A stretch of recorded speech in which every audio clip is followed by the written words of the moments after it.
আগেও 8 লাখ টাকা নিছে, আবার নতুন করে 1 লাখ টাকা নিছে। 2 মাস ডেট ছিল টাকা দেওয়ার, এখনো টাকা দিতে পারে নাই। ওর দোকান এসে তালা মারি দিবি।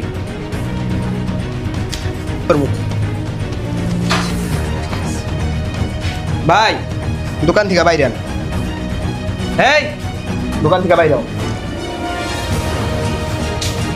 আপনি মিয়া 2 মাস হয়ে গেছে গা, এখন পর্যন্ত একটা লোন শোধ করেন নাই। আপনি কি কথা দিয়েছিলেন 2 মাসের মধ্যে সব টাকা দিয়ে দিই।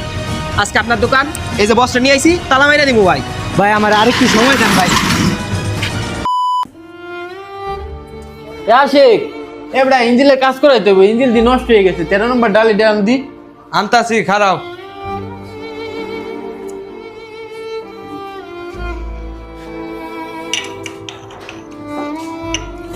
এবারে এই মিশিং কি এখনো ঠিক করস নাই? এটা কখন পাঠাবি? তোরা তো কাজ কামের কোনো গতি দেখতেছি না। তখন হাত পা কি লড়ে চড়ে না নাকি? আরে উস্তাদ